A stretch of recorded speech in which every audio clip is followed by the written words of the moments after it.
Hello friends, welcome back to my show.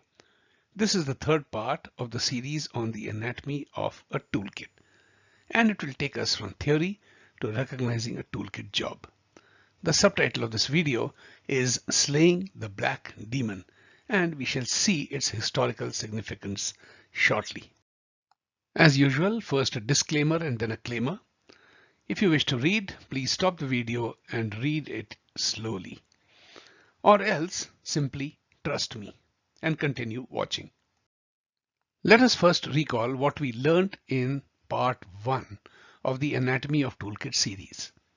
We saw that there are 7 essential ingredients to recognize a toolkit. There has to be novelty. The proposition must be unprovable. It must be intuitive. It must be ubiquitous, present everywhere around you, universal. It must be involuntary. In other words, you must find somebody whom you can blame. It must involve no personal sacrifice from your side to win the game. And you must stand proud and tall on high moral ground. That's all that is required for you to have a successful toolkit job. We had studied 2 cases in our earlier videos, and now we'll see one of the most daring toolkit jobs that has been employed by someone in power. Well, friends, you know what I'm talking about. I'm talking about the demonetization decision. It was probably the first toolkit job by Prime Minister Modi, and it was very, very successful. As a matter of fact, in the general elections that followed in the Uttar Pradesh Assembly, BJP won a historic majority after decades of misrule, and his popularity has only risen ever since. The party won 80% of the 10,000 Gram Panchayat seats in Gujarat.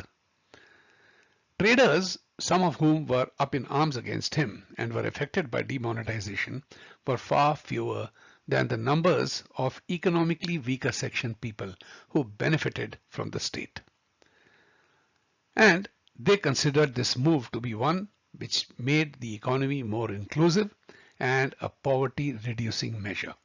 But most of all, what they felt was that this was a step in order to receive social justice. As everyone knows, Modi went on to an even bigger majority in the Lok Sabha in 2019. Let us now analyze the 7 elements of the toolkit and see how Modi used them successfully. First, novelty. It has never been done in living history of most of the people alive today. The last such event happened in 1978, and it did not touch the common man because of the small size of our national economy. Next point is intuitive. A toolkit must be intuitive, the action that is initiated. It doesn't require much brain to understand that black money is bad. Is it ubiquitous, universal, surrounds everyone? Of course. It is easy to spot.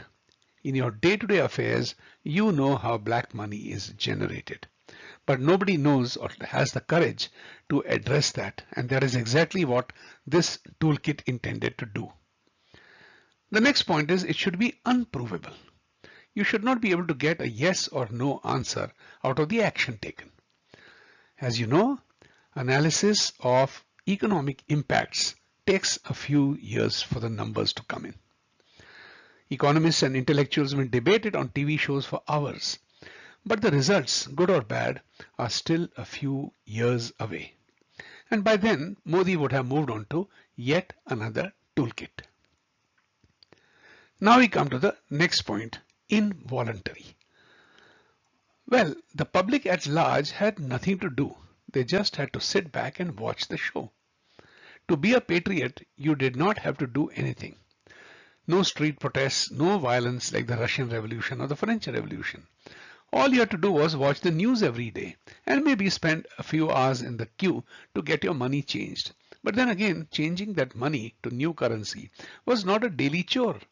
And once you were over with it and you had your pocket full of money, you were quite happy to see the misery of others, tax dodgers and others who for years have been fattening on the spoils of loot. Another thing that fits into the bill of those 7 requirements is no personal sacrifice was expected from you. If you are not a black money generator, you have nothing to fear and you don't have to make any personal sacrifice. So unless you are the devil, you are quite in a happy state.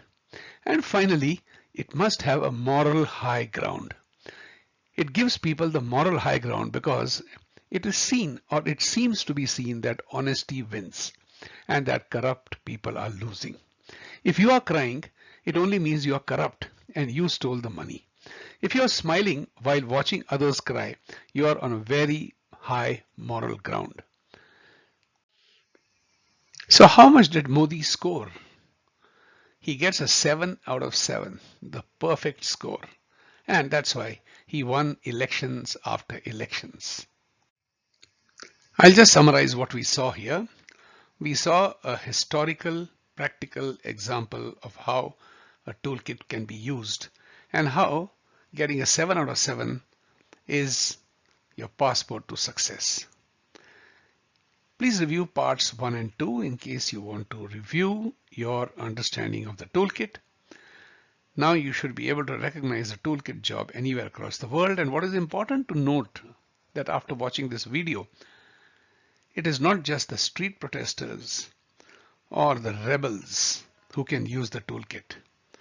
If you are in governance, if you are in management, you can use a toolkit to your advantage to achieve the objectives you have set for yourself. You can learn more at the Wiser Owls Academy, where you can see other videos on some topics which may be of special interest to you. In the next video, I am going to introduce you to the mother of all toolkits and how this mother of all toolkits was modified. I'm not saying modified, I am calling it modified. So dear friends, thank you very much for your attention. Please spread the wisdom by pressing the like button, posting your comments, sharing this video, and subscribing to the Wiser Owls Academy.